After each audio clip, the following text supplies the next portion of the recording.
words like traitor, sellout, targeting very specific lawmakers, all Miami-Dade Republicans, all Cuban American children of exile. Look at your last names. Look at your kids. Look at your last names. Where you coming Look at your last names. Regalado, Bermudez, Gonzalez.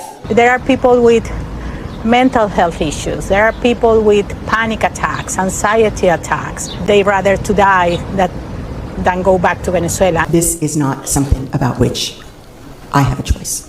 This is the law of Florida. Government DeSantis is using cruelty as a political theater. So I don't understand the hypocrisy or intentional threat to... Oh my God, I will vote for Donald Trump. Injecting me? No, explain to me the process. Give me my belongings. I deserve to know the process. I just asked what the stuff is. I didn't think they was going to go after Cubans. We are not the bad people. I vote Trump because he wants to help the people, but this is not right. Hello beautiful people, and welcome back to my channel. You know, it's wild how tables turn. The very people that chanted, "I will vote for Donald Trump," thinking they were exempt from his policies, are now crying foul. Miami Cubans are outraged because ICE is detaining them. They wish and regret they had listened to Black Americans who had warned them, but now they are reaping what they sow. Let's get to see the videos first, then we come back with some commentary, alright? Let's dive into it. TikTok, I'm asking for your help. I'm at the county jail and I came here with my husband to pay some debt, and there were ICE agents outside and we didn't notice, and when we were walking out of the county jail, they were waiting right there in the corner and they just took him from me, and I'm asking for help. We have 5 kids that need their dad.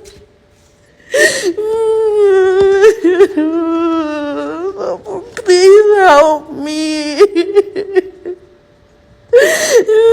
As Latinos, we need to have more empathy for the Cubans being wrongly deported, because no, we don't, okay? This is exactly what you wanted. Inadvertently, you voted for this, all right? I'm reminded of that little jingle, "I will vote for Donald Trump." And now that they're getting deported, I think, cógete a Donald Trump. You voted yourselves out. You voted your family members out by voting him in. You thought that it was only going to be los negritos, you know, the ones that look like me that were going to be, you know, deported, okay? And no, see, I know. Are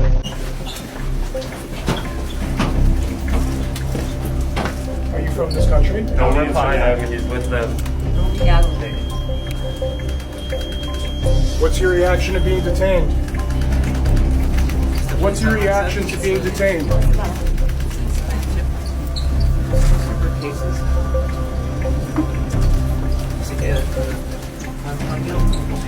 Sorry. Todos sus derechos.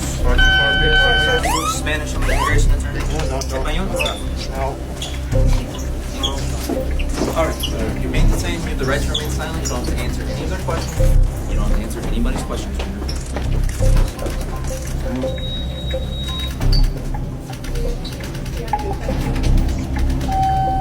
Reaction to ICE detaining you now? Contact to let them know what's happening. Being from Miami, I don't know how to feel about Cubans being in their find out era, because they took over Miami, and it was to the point where you couldn't even find a job unless you spoke Spanish. And even if you spoke Spanish and you wasn't Cuban, you wasn't getting that job. And I give them a lot of credit, because before their family or friends would leave Cuba, they would already have a job, a car, and a place to stay by the time they reached Miami. And they really set up their people very, very well. Even had a wet foot, dry foot policy.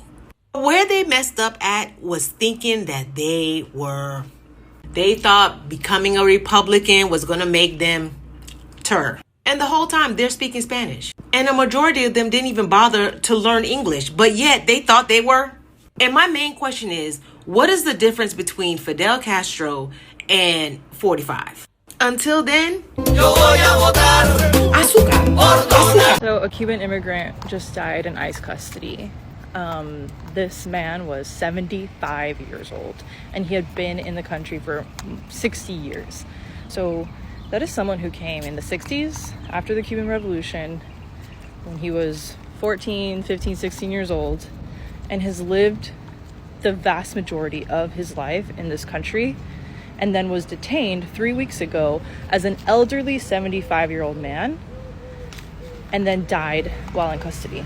Now, the reason for his detainment seems to be because he had an arrest for illegal possession of illegal substance, right? So probably drugs. This is from the 80s in Miami. This is what Trump's promise of mass deportation means. It doesn't mean rounding up the flood of nasty criminals that eat pets and are murdering and raping.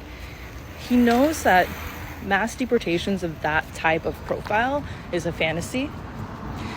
And what he's doing, and he's just going through the system and finding anyone with the smallest criminal record and snatching them off the streets and putting them in these concentration camps where families and lawyers don't know where they are for days, and they are in the hands of federal agents.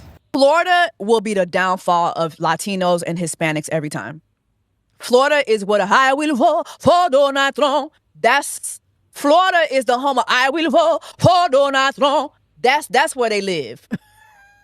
Voy a votar for Donald Trump. The Florida Hispanics had a hit with that one. Y'all trash.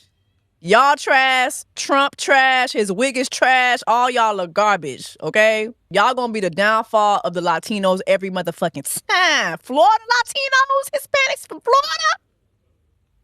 You cannot tell them that they are not Caucasian. Like, it's really just ridiculous. ¿Por qué están arrestando personas inocentes que solo huyen de una dictadura, de una tiranía asesina comunista? Tras la detención de la joven cubana. I will vote for Donald Trump.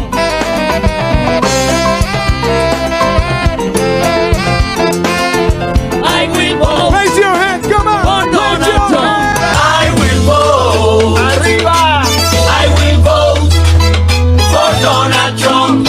Oh my God, I will vote. I will vote for Donald Trump. That's what y'all did. Those people didn't even get paid to do that. That's crazy. The wordplay that the GOP specifically used in Florida, especially Miami, on Venezuelans and Cubans is unreal. They told you guys that they're only going after the criminals. You guys are the criminals. When you come to this country illegally, that's the crime. But what you do is you seek asylum because you're saying you're running away from a very bad government. But you still have to get here to seek asylum. And when you seek asylum, you give your name, where you're living, where you're working.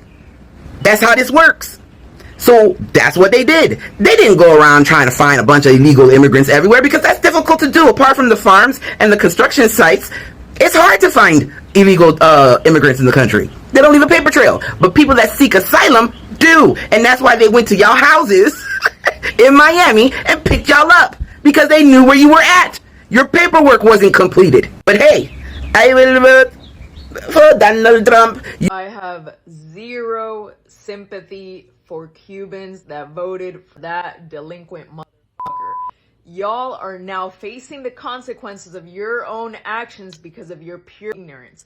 A lot of the Cubans that came here from the island and decided to support that were on humanitarian parole or various other immigration programs to try and stay in this country are now crying and suffering the fucking consequences of their own stupid actions. I just watched 3 back-to-back interviews with different Cubans that came from the island that had some type of application in with immigration and were deported back to Cuba, and they were supporters of the rapist, crying on camera.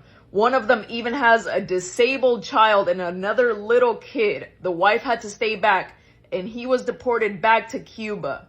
And they were staunch supporters of this delinquent piece of shit. I am Cuban. I was born in Cuba, but I consider myself to be Cuban American. I decided to educate myself from a very young age.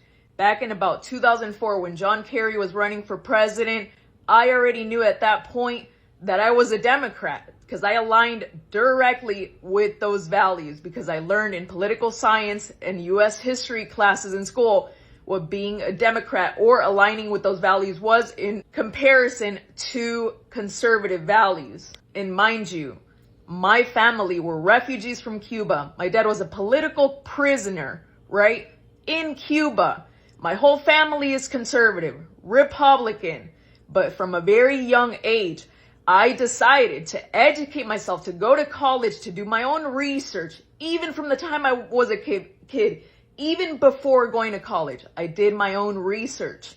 And I always have. When you come from another country and you decide to go from one dictatorship to another, and you decide to continue supporting the same bullshit, just instead of with a communist flavor, with a fascist flavor, then you are going to reap what you sow, and you are going to collect the fruits of the bullshit that you decided to vote for.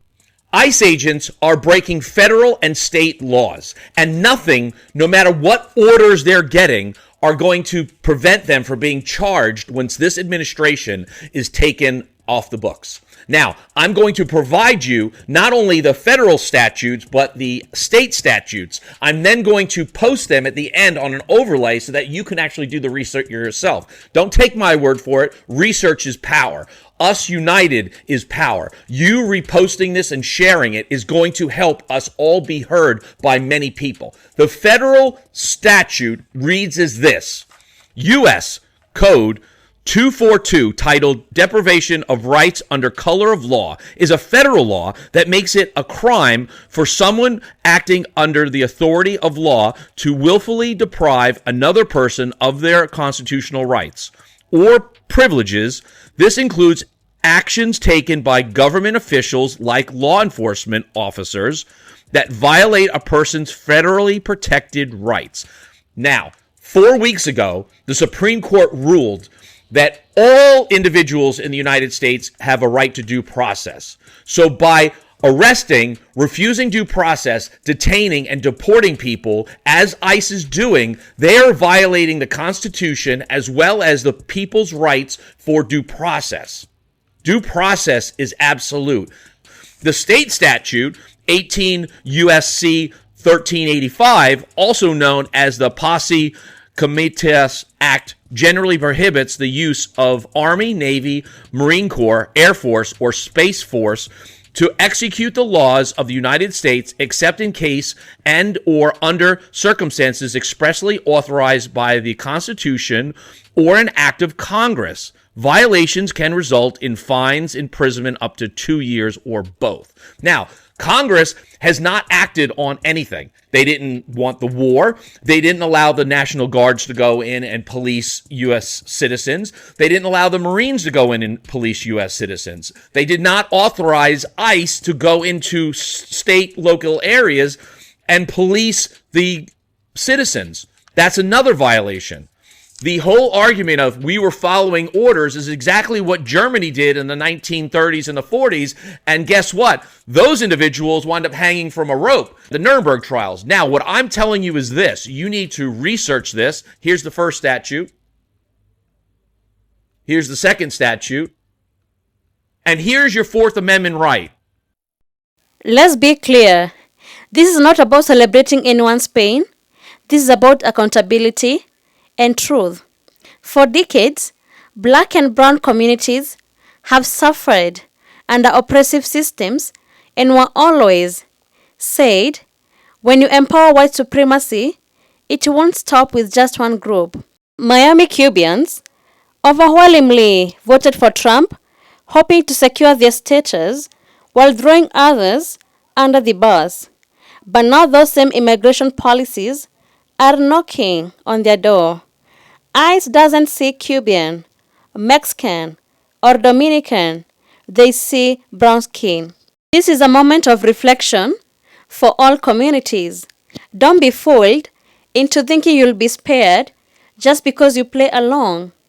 Power built on division always turns on its people. If you want true justice, true freedom, we have to stand together, not throw each other under the bus for temporary political gains. So no, people aren't crying for Miami right now. We cried for years and we were ignored. This is what it looks like when you vote against your own future, and now the reality has arrived. Now our message is simple. We hope this pain leads to reflection.